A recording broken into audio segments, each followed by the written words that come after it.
Saludos y bienvenidos el día de hoy a un nuevo culto virtual de la Iglesia Cuadrangular Central en San José. Estamos muy contentos y agradecidos con el Señor por poder entrar nuevamente a sus hogares para tener este tiempo como iglesia para adorar al Señor juntos. Quiero invitarle a que sea muy intencional el día de hoy, a sacar un tiempo de calidad para poder compartir esto como iglesia, escuchar la palabra de Dios y tener los oídos atentos a lo que el Señor nos quiere decir el día de hoy. Vamos a ir a adorar al Señor ahora mismo con unas canciones que nos recuerdan que adoramos a un Dios de lo imposible, un Dios que puede hacer todo aquello que usted y yo vemos como imposible, Él lo puede hacer. Vamos a cantar juntos en este día.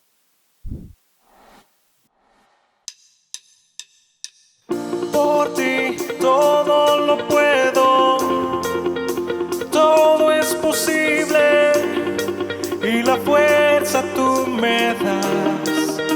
Nada es imposible, por ti los ojos se abren, cadenas son rotas y yo viviré por fe. Nada es imposible.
Creo en ti,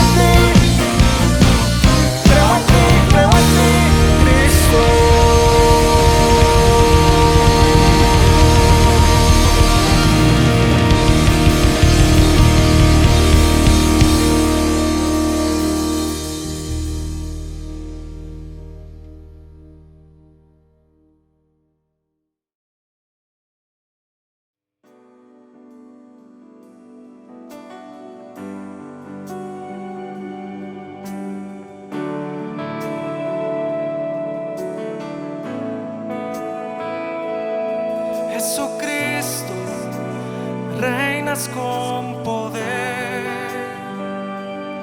soberano, victorioso Rey.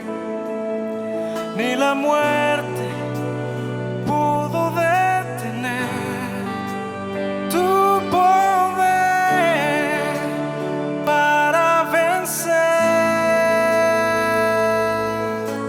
Dios de lo imposible, te adoramos, eres invencible, soberano, tuya es toda la gloria, tuyo es todo el honor. Jesucristo, reinas con poder,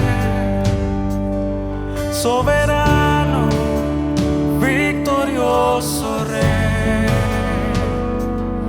Ni la muerte pudo detener tu poder para vencer. Dios de lo imposible, te adoramos, eres invencible, soberano, tuya es toda la gloria,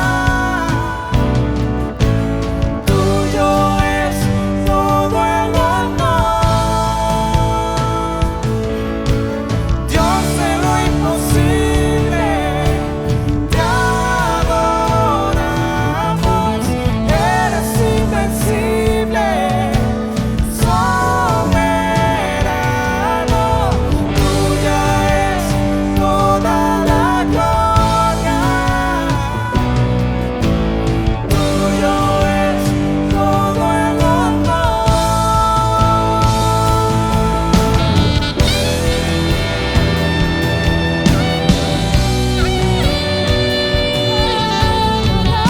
Solo a ti,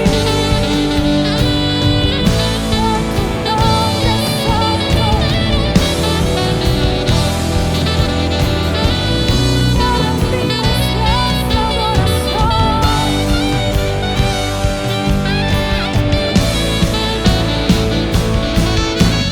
Dios de lo imposible, te adoramos, eres invencible, soberano, tuya es toda la gloria,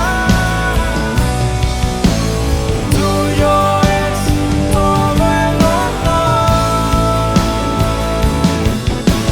Dios de lo imposible, Te adoramos, eres invencible, soberano, tuya es toda la gloria, tuyo es todo el honor. dígale, tuya es. Tuya es toda la gloria, tuyo es todo el honor. Vamos una vez más. Tuya es toda la gloria, Solo tuyo el poder. tuya es todo el honor.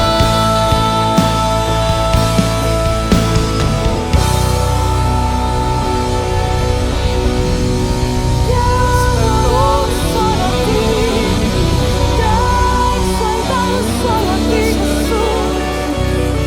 Al único digno,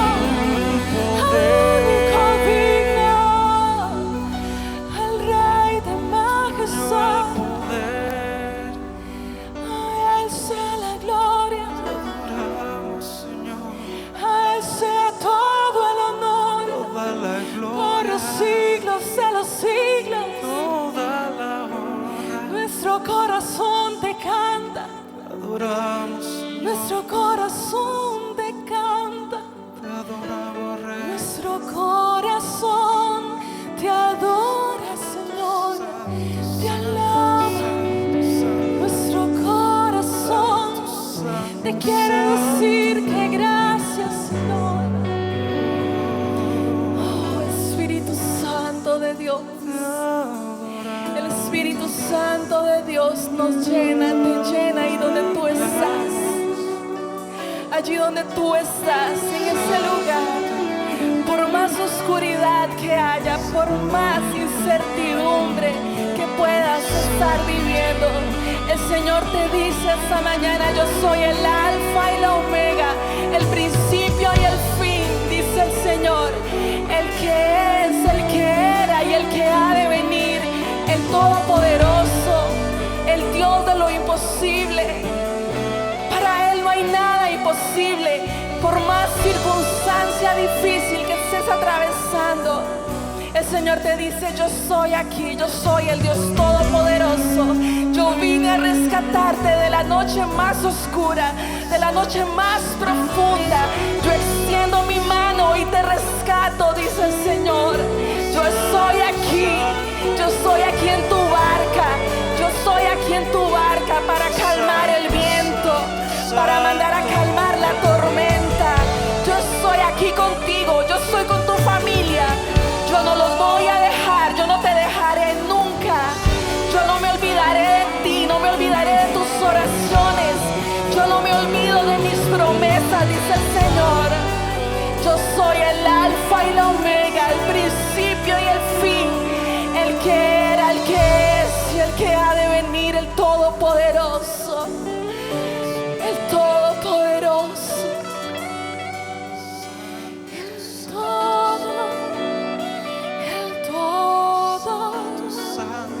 El que todo lo puede, el que escucha tu oración,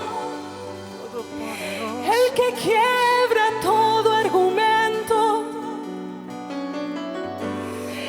el que llama las cosas que no son como si fuesen. Él es el Todopoderoso.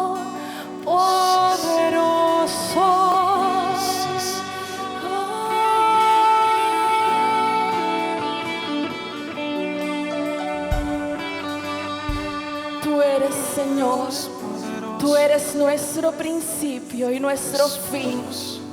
Todo lo que somos, todo lo que hacemos, Señor, es para rendirte toda la gloria a ti, Señor, toda la honra, hasta que tengamos el último aliento de vida. Daremos gloria al que honra y gloria merece en los cielos, el que se sienta en su trono, el que está sentado a la diestra del Padre, la Trinidad que gobierna sobre su pueblo, el que sigue teniendo todo bajo control. A ti te damos toda la gloria, Señor. Gracias, Dios. Gracias, Jesús. Aleluya.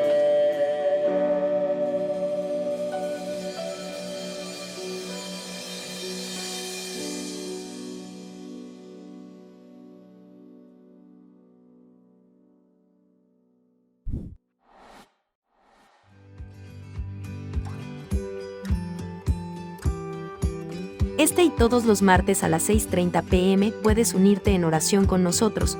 Te esperamos presencialmente en el templo o por medio de Zoom. Los días jueves estudiamos la palabra de Dios a las 6:30 de la tarde por medio de Zoom. Si deseas ser parte de este discipulado, solicita más información al WhatsApp. Toda la escritura es inspirada por Dios y útil para enseñar, para redarguir, para corregir, para instruir en justicia, a fin de que el hombre de Dios sea perfecto, enteramente preparado para toda buena obra. Si eres joven, te invitamos a unirte los sábados a las 6 p.m. a las reuniones virtuales de G1. Esta es una generación que pone a Dios en primer lugar. Nuestra reunión general de domingo a las 10 a.m. continúa siendo virtual. Conéctate unos minutos antes y comparte el enlace de transmisión con tus amigos. Llevemos este mensaje de esperanza a las personas que nos rodean. Te invitamos a que continúes trayendo alimentos no perecederos, Todas las semanas estas donaciones son destinadas a familias con gran necesidad. Nuestro templo permanece abierto de lunes a viernes de 8 a 2 de la tarde. También te recordamos que hemos habilitado la opción de Simpe Móvil o transferencia para que puedas hacer llegar tus diezmos y ofrendas. A través de estos podemos cumplir con las responsabilidades financieras de la Iglesia y continuar ayudando a familias de nuestra congregación en necesidad. En esta Navidad queremos bendecir a los niños de la Fundación Bandera Blanca. Para esto les invitamos a que nos unamos como iglesia trayendo juguetes para niños y niñas de 3 a 12 años. La meta es entregar 100 juguetes. Puedes traerlos a la iglesia de lunes a viernes de 8 de la mañana a 2 de la tarde o durante nuestras reuniones presenciales. La fecha límite para recibir los juguetes será el 6 de diciembre. No te pierdas la oportunidad de bendecir a estos niños.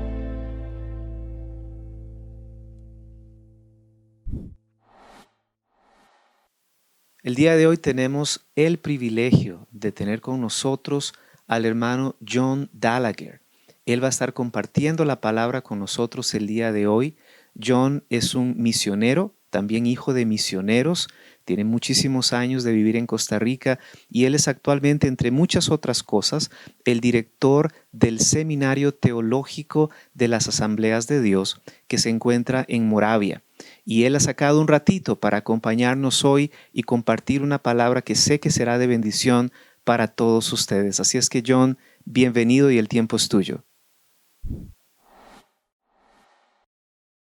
Bendiciones y saludos a todos. Les habla John Gallagher, aquí contentísimo de poder compartir la palabra de Dios con usted en este momento. ¿Qué tal si comenzamos con una palabra de oración entregando esto a nuestro Señor? Te damos gracias, Padre Celestial, porque nos permites venir a tu palabra para comer del manjar que tú tienes para nosotros. Señor, te damos gracias porque en el lugar donde estemos, en la situación donde estemos, tú estás con nosotros y quieres levantarnos, quieres hablarnos al corazón, quieres que comamos de la palabra de Dios, el pan de vida en este momento. Entonces nos entregamos a ti en el nombre de Jesús. Amén y amén. En este tiempo interesantísimo que hemos pasado los últimos meses de pandemia, hemos aprendido todos a hacer cosas que nunca hubiéramos pensado hacer tal vez en nuestra vida. Antes, tal vez los que eran televangelistas, que aparecían en televisión predicando, eran unos poquitos y hablaban a grupos grandes de personas. Ahora hay lo que un amigo mío le puso microevangelistas por internet. Muchas personas que tienen sus programas de reflexión, de pensamientos cristianos, compartiendo con sus amigos. Todos estamos aprendiendo a usar cámaras y luces y cosas de una forma diferente porque estamos en un tiempo diferente. Estamos aprendiendo a usar chunches nuevos. Ahora, los que somos extranjeros viviendo aquí en Costa Rica, muchas veces nos da gracia cómo los ticos usan la palabra chunches. Ahora, yo tengo más de 30 años en Costa Rica y todavía chunche es una de mis palabras favoritas. Entonces aquí tengo unos chunches para enseñarle. Vamos a ver. Un chunche es un aparato, ¿verdad? Una cosita que funciona para algo. Y este es un chunche, tal vez se le haga un poco misterioso a usted este chunche. Mi esposa y yo somos fans de la cocina, nos encanta cocinar. Y hace unos años conseguimos este chunche que es para sacarle la carne a un aguacate. Y de una vez cuando usted lo saca, él tiene aquí unos alambritos y lo deja rayado, lo deja cortadito de una forma perfecta. Este es un chunche de aguacates, digámosle. Otro chunche que tenemos aquí, hoy estaba mirando un video porque quería aprender a hacer patacones con plátano.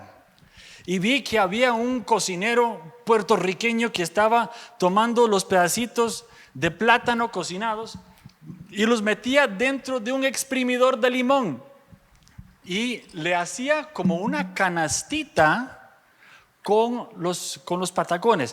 Es usando un chunche conocido para un uso nuevo. Ahora, un tercer chunche. Yo en mi vida había usado mascarillas, tal vez unas 3 veces cuando me invitaban a la sala de parto, cuando mi esposa estaba dando luz a mis bebés. Tengo 3 hijos, ya están grandes, tienen 23 años, 21 años y 19 años. Pero mis hijos, cuando nacieron, para entrar a la sala de parto yo tenía que usar mascarilla. Ahora todos estamos usando este chunche cada día, todos los días, en el bus, en el trabajo, en las tiendas. ¿Por qué? Porque es imprescindible en este momento usar este aparato. Ahora, entonces tenemos chunches de varios tipos. Chunches inventados para cumplir con una función. Chunches que le cambiamos el propósito, comenzaron para un uso y les dimos otro uso. Y después chunches que antes no usábamos, pero de pronto se hacen imprescindibles. Entonces quiero hacerles una pregunta. El chunche que nosotros llamamos la iglesia es una herramienta, es una organización, es un organismo, es algo que es vivo, pero la gente a veces no entiende para qué existe la iglesia. En este momento estamos en la plantación de una obra nueva, se llama Comunidad Emmaus, con un grupo de artistas, personas jóvenes que tienen una visión muy artística del mundo. Entonces están invitando a muchos amigos que nunca en la vida han estado en una iglesia. Entonces, para ellos, este asunto de la iglesia, ¿para qué es? ¿Para qué existe la iglesia? Y hace unos días yo estaba leyendo en mis devocionales personales a través del libro de Hechos y me llamó un montón la atención una historia que aparece en Hechos capítulo 11. Para poner el contexto, la iglesia ya tenía 15 años. Jesús había muerto, resucitado y ascendido al cielo más o menos 15 años antes, al año 30 más o menos. Y ya tenían 15 años desde el momento que Jesús les dice: recibiréis poder cuando haya caído sobre vosotros el Espíritu Santo y me seréis testigos, primeramente en Jerusalén, después en Judea, que era en la provincia, después Samaria, que eran los del norte, y hasta lo último de la tierra. Tenían el gran mandamiento hace 15 años. ¿Y saben qué había pasado? Casi no habían salido de su círculo de comodidad, que eran los judíos, que eran como ellos. Para muchos de los primeros cristianos, Jesús era el Mesías que venía para cumplir con las promesas y las profecías del Antiguo Testamento, para ser el rey en la línea de David que iba a restaurar el reino de Israel. Pero no les cabía en la cabeza que el mensaje también era para gentiles. ¿Qué eran los gentiles? Eran las otras personas que vivían en el Imperio Romano. Eran personas que habían crecido yendo al templo de Zeus o de Artemisa en Éfeso, o de alguno de los otros templos donde habían ritos que eran muy difíciles para aceptar para los judíos, donde habían estado adorando otros dioses, sacrificando animales y participando en otras cosas que los judíos no aceptaban. Entonces no les cabía en la cabeza que Jesús podría ser la esperanza y el Salvador y el Mesías y el Cristo para los gentiles también. Ellos más que todo decían: no. Nosotros vamos a las sinagogas en los pueblos diferentes y predicamos a los judíos, y si no lo aceptan, vamos al próximo pueblo y les predicamos otra vez a los judíos. Pero resulta que hay una persecución en Jerusalén. Matan a uno de los líderes que se llama Esteban y todos se van corriendo como cucarachas. Y dice que donde caían, predicaban la palabra a los judíos. Pero algunos llegaron a una ciudad grande en Siria, unos 500 kilómetros al norte de Jerusalén. Llegaron a una ciudad grande que se llamaba Antioquía de Siria. Antioquía era la tercera ciudad más grande en todo el Imperio Romano. Primero Roma, segundo Alejandría, tercero Antioquía.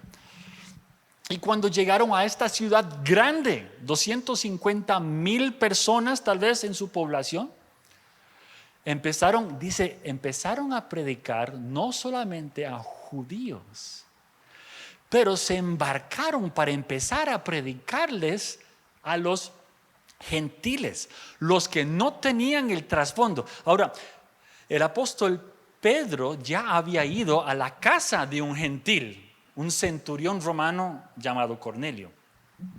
Y Felipe había predicado a un africano, un eunuco etíope. Y algunos habían ido a predicar a unas poquitas personas en Samaria. Pero estas personas que fueron a Antioquía estaban predicando duro y a todo mundo y plantando la iglesia del Señor en ese lugar. Quiero leerles la historia en Hechos capítulo 11, empezando en el verso 19. Dice: los que se habían dispersado a causa de la persecución que se desató por el caso de Esteban, llegaron hasta Fenicia, que era en la costa, Chipre, que era una isla, y después subieron hasta Antioquía, pero sin anunciar a nadie el mensaje, excepto a los judíos. Sin embargo, había entre ellos algunas personas de Chipre, que era la isla Chipre, y de Cirene, que era de África, quien al llegar a Antioquía comenzaron a hablarles también a los de habla griega, anunciándoles las buenas nuevas acerca del Señor Jesús. Y el poder del Señor estaba con ellos. Y un gran número creyó y se convirtió al Señor. Ahora, la noticia de estos sucesos llegó a oídos de la iglesia de Jerusalén. Y mandaron a Bernabé a Antioquía. Mandaron un representante para ver cómo estaba la cosa. Y cuando él llegó y vio las evidencias de la gracia de Dios, se alegró y animó a todos a hacerse el firme propósito de permanecer fieles al Señor.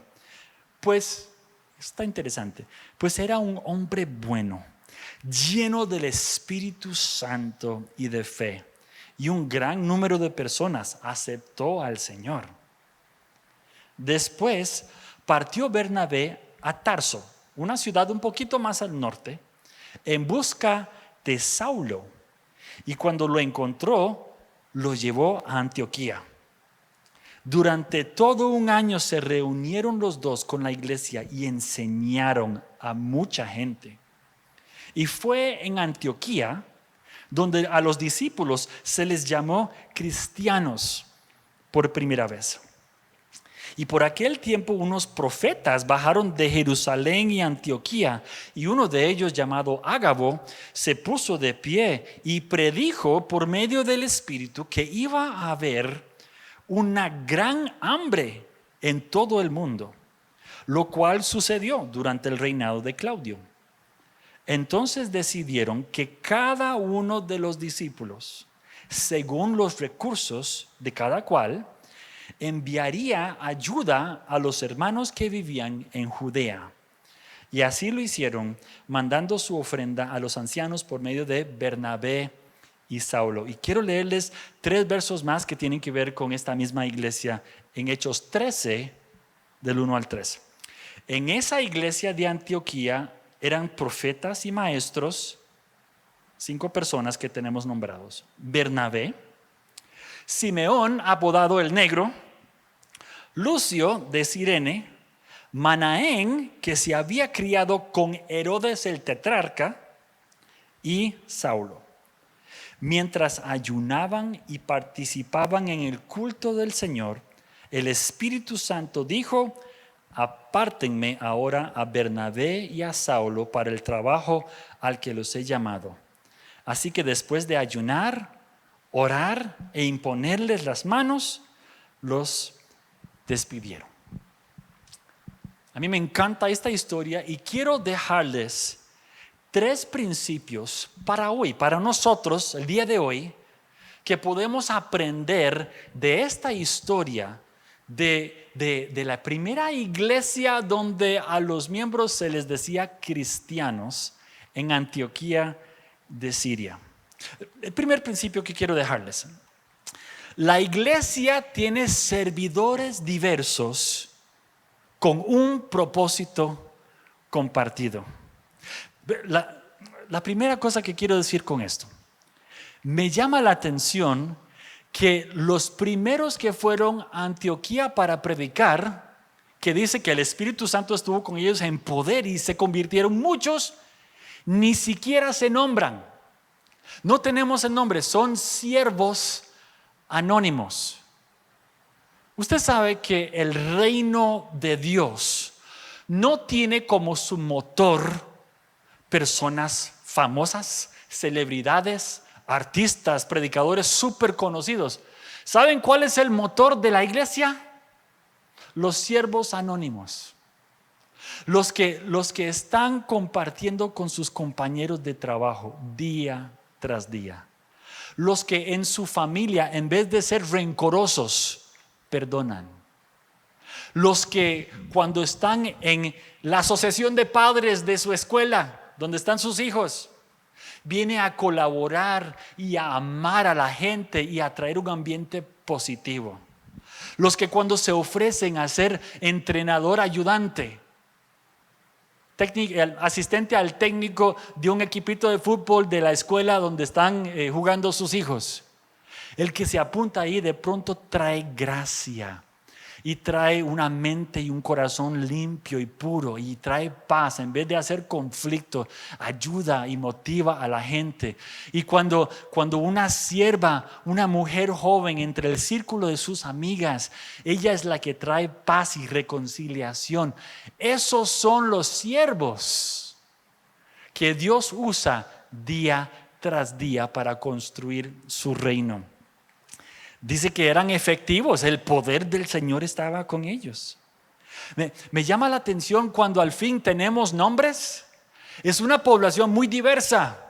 Dice que estaba Bernabé, quien era un judío, pero de Chipre, de una isla.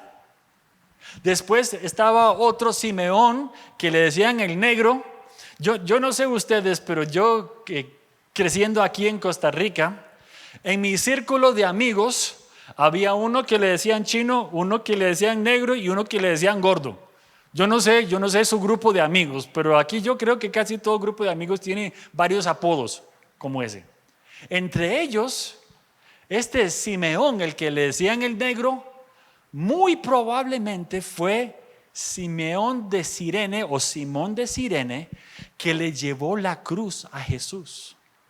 Porque en el Evangelio de Marcos dice que cuando se le pusieron la cruz a Simón de Cirene, sus hijos Alejandro y Rufo eran conocidos a la iglesia de 30 años después en Roma. Probablemente la misma familia. Entonces está Bernabé, que era una persona con un corazón grande, un hombre bueno y lleno del Espíritu Santo y que siempre traía paz y reconciliación. Estaba Simeón, que le había llevado la cruz a Jesús, de África, un africano. Otro Lucio de Cirene, que también era africano. Uno que se había criado con el emperador, con el rey de Israel, con Herodes. Él había crecido con él en el mismo palacio. Era un aristócrata de plata.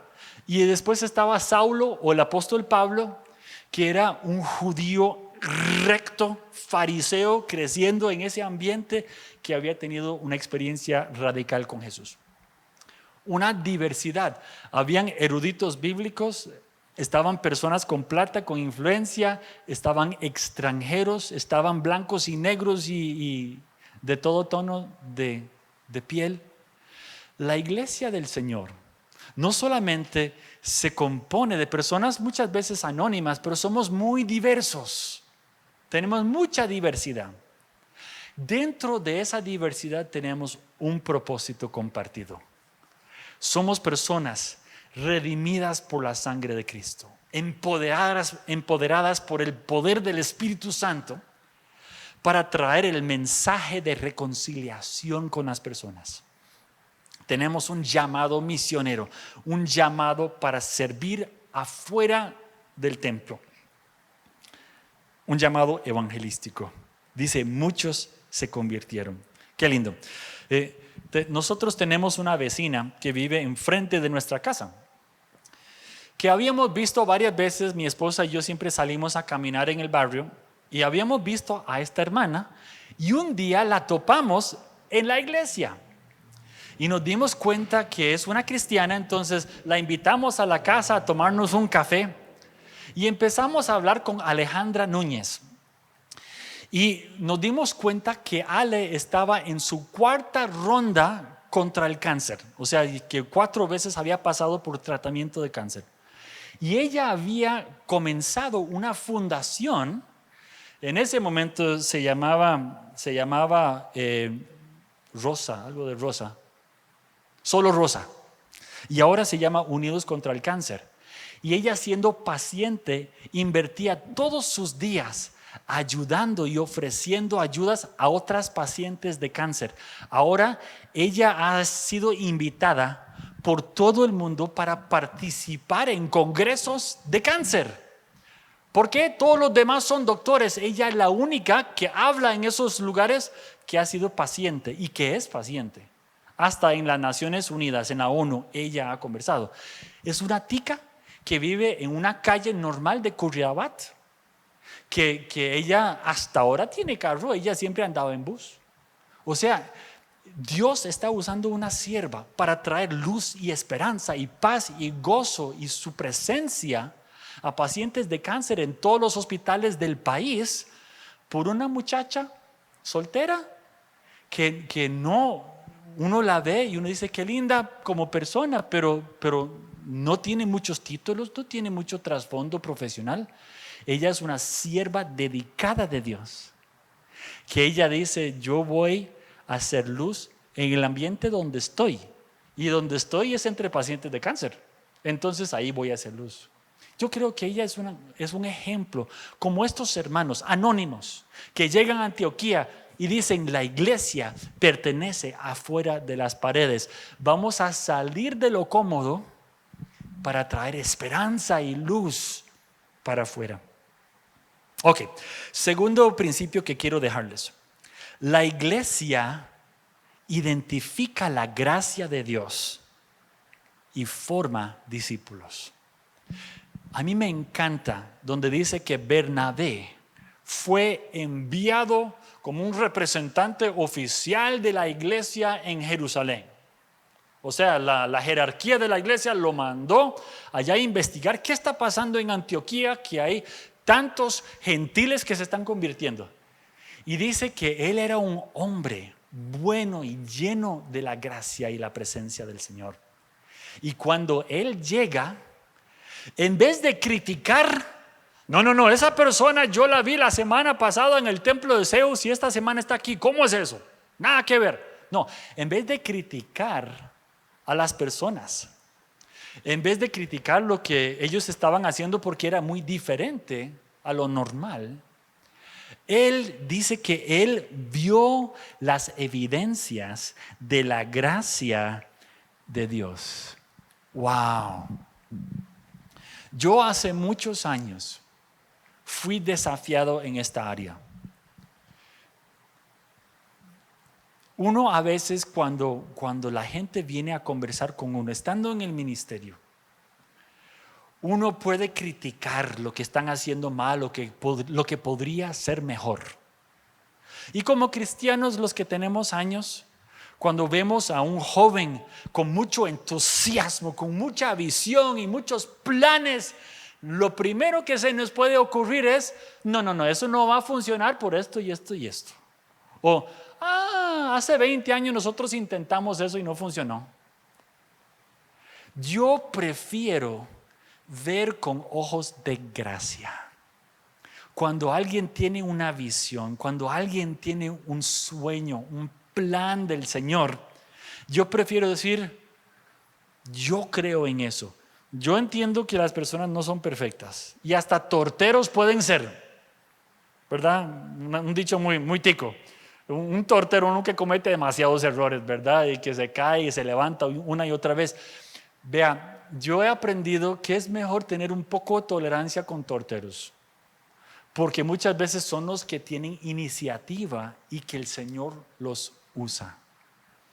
Entonces, a través de los años hemos trabajado con muchos hijos de pastores y con muchos líderes jóvenes y enseñando en el Instituto Bíblico con personas que tienen mucha visión y mucha pasión por el Señor.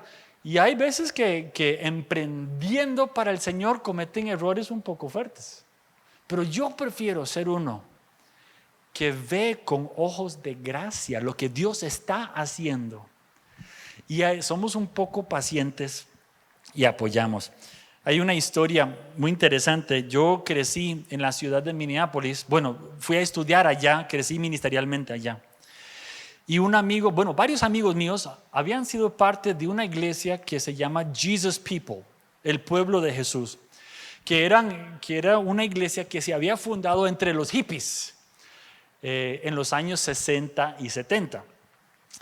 Y hay una historia famosa entre los Jesus People de un chico en California que se llamaba Bill.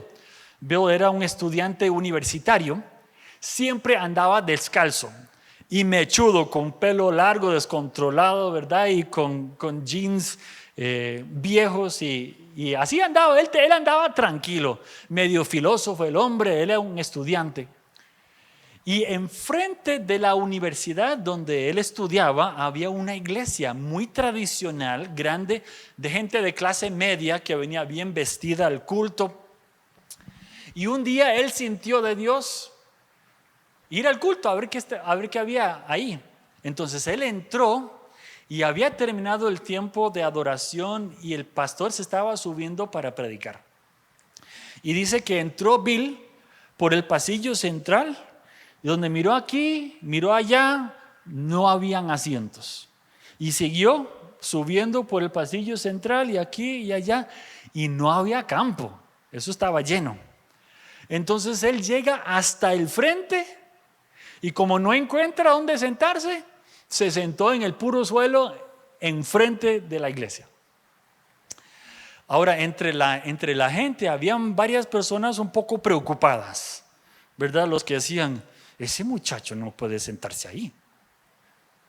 Y estaban murmurando un poco cuando de pronto, de la última fila, se levantó un señor, un diácono, uno de los líderes de la iglesia que tenía 80 años. Él tenía un bastón y empezó a caminar subiendo el pasillo central con el bastón. Y todo el mundo viendo qué iba a decir este señor. Disculpe, joven, no te puedes sentar ahí. No sabían qué iban a decirle al muchacho.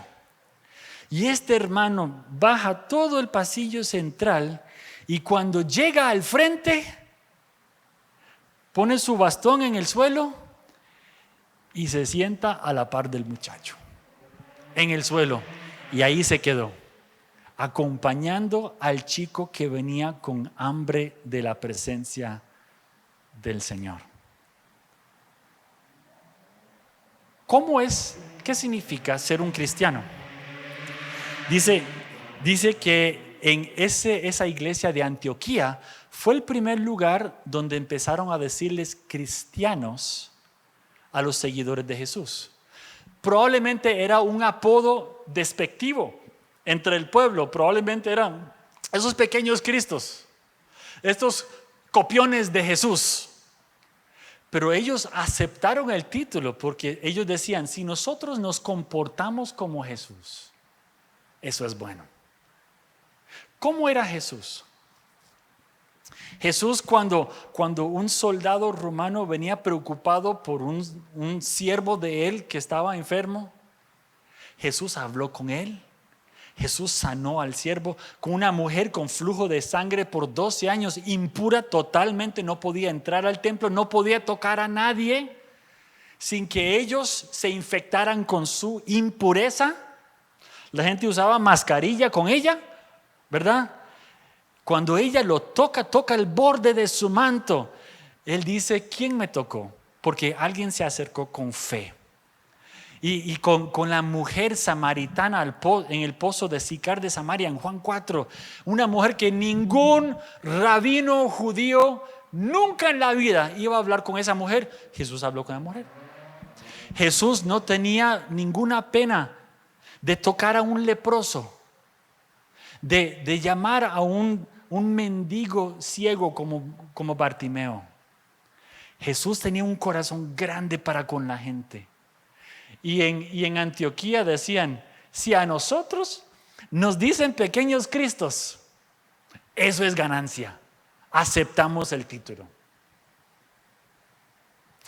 El tercer principio que quiero dejarles es que la iglesia escucha la voz de Dios y toma acción. Ahora, ¿qué fue lo que pasó en Antioquía? Pasaron dos cosas. Uno, empiezan a escuchar de hambre y viene un profeta llamado Ágabo y les dice, viene una gran hambruna que va a afectar todo el imperio romano, pero los más afectados van a ser los cristianos en Jerusalén porque ya los están persiguiendo, ya han perdido su trabajo, ya no tienen recursos e ingresos y ahora tras de eso hambre por sequía. Es interesante en esta pandemia, algunos cristianos, su primer instinto es buscar culpables. ¿De quién es la culpa que estemos pasando por esta pandemia? Seguramente son los liberales sociales con su agenda y ya cada quien tiene su lista de cuestiones políticas que son el pecado que derramó el vaso. O tal vez otros dicen, no, es que es culpa de los políticos, porque tienen políticas de tal y tal y tal cosa. Me llama la atención que en Antioquía, cuando reciben noticias de una pandemia, de un desastre, de un tiempo de gran necesidad, lo primero que hacen es decir, ¿quiénes van a ser los más vulnerables? ¿Quiénes necesitan más ayuda? ¿Y cómo podemos ayudar? Y reciben una ofrenda, cada quien dando lo que puede. Mis hermanos, en este tiempo de necesidad, el Señor nos llama como iglesia para buscar a los más vulnerables, los más necesitados. En nuestro ministerio, mi esposa y yo hemos estado apoyando un ministerio con los cabécares, los indígenas cabécar de la zona de Talamanca, una plantación en la zona del Bajo Pacuare. Y cuando nos dimos cuenta que ellos no están recibiendo el pequeño apoyo del gobierno que recibían, nos dimos cuenta que hay que hacer algo. Escribimos unas cartas, buscamos algunas ayudas y algunos amigos mandaron ofrendas y compramos comida y fuimos a ayudarles 3 veces ya. Pero el asunto a veces es que nosotros cuando vemos necesidad, lo primero que decimos es, no hay plata. Entonces, si no hay plata, no podemos hacer nada. Hermanos, yo les voy a sugerir que es al revés. Cuando usted tiene una visión para ayudar a las personas, sea en evangelismo, sea en discipulado, sea con comida, sea con formación vocacional, lo que sea que el Señor le ha puesto a la mano a usted para hacer, si usted tiene visión, el dinero le sigue a la visión. No esperamos hacer algo hasta que haya plata. No, primero nos movemos y el Señor suple. Así es, así siempre funciona. Entonces, cuando ellos se dieron cuenta que iba a haber una gran necesidad, ellos respondieron. No porque les sobraba plata. Cada quien, según tenía acceso, recursos, buscaba para apoyar para los necesitados. Y después hicieron lo mismo cuando escucharon de la gran necesidad de evangelismo y plantación de iglesias en Turquía, que era Asia Menor, y al norte en Europa, y mandaron a Bernabé y Pablo para ser los primeros misioneros y salieron de ahí, de esa iglesia. Esa iglesia se convierte en el centro del movimiento misionero del primer siglo. la iglesia en Antioquía. Ese grupo. Y dice 3 veces que estaban ayunando y orando. Y 4 veces dice que el poder del Espíritu Santo estaba con ellos. Cuando el Espíritu Santo nos está hablando, tenemos que responder. Tenemos que ser fieles a lo que el Señor nos está indicando. Con eso quiero empezar a cerrar. Yo no sé cuál es el desafío que usted está enfrentando en este momento. Puede ser que usted diga, no, es que yo apenas tengo para que coma mi familia.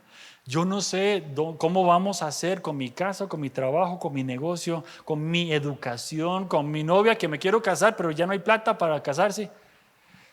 Dios no ha abandonado a su pueblo en este tiempo de persecución. La iglesia en Antioquía nace durante persecución, nace durante un tiempo complicadísimo. Y en este tiempo complicado, el Señor a usted y a mí nos está levantando para ser fieles y para cumplir con sus propósitos. Le lanzo el desafío a la iglesia central cuadrangular aquí en San José. Sean el pueblo de Dios, donde Dios los está sembrando a ustedes. Aprecio al pastor Rafael Cambronero y al equipo de trabajo, mi amigo Tito Pizarro. Yo sé que Dios está levantando y formando el liderazgo de la iglesia para este momento. Este tiempo no de pronto le cayó de sorpresa a Dios. Dios sabía que íbamos a pasar por esto y nos dio los recursos y las personas que nos dio para cumplir el propósito que Él tiene para nosotros en este momento. Sigan adelante, sean valientes, tengan fe. Tal vez si alguno está escuchando esto, viendo esto, y usted dice, yo no sé ni siquiera si soy cristiano, yo no sé si he tomado ese paso para que me diga un pequeño Cristo a mí. Le invito hoy a responder al Señor. Abra la puerta de su corazón. Comience ese acercamiento. Dice la palabra, si nosotros nos acercamos a Él, Él se acerca a nosotros. Y Él viene a traer luz y vida nueva cuando creemos y depositamos nuestra fe en Él. Confiemos en el Señor. Oremos juntos. Padre, te damos gracias. En este día, Señor, vemos el ejemplo de este grupo de cristianos que oraban, ayunaban, trataban de escuchar tu voz. Salieron de su zona de comodidad cultural para acercarse a personas que no eran como ellos. Personas con otro trasfondo cultural, otro trasfondo religioso, otro trasfondo de vida. Y decían, las buenas noticias de Jesús son para ustedes también. Y te damos gracias porque en este tiempo inusual sabemos que tú estás con nosotros. Sabemos que tú tienes planes y propósitos con nosotros. Bendice esta congregación. Bendice tu pueblo para cumplir con tus propósitos para hoy, para este momento. Siervos anónimos, llenos de tu Espíritu Santo, cumpliendo tus propósitos, viendo la gracia de Dios en otros y sometiéndonos a tu dirección. Y te damos gracias en el nombre de nuestro Señor Jesucristo. Amén y amén. Que el Señor me los bendiga muy ricamente. Adelante. Estamos muy agradecidos con el Señor por este tiempo que hemos podido compartir como iglesia.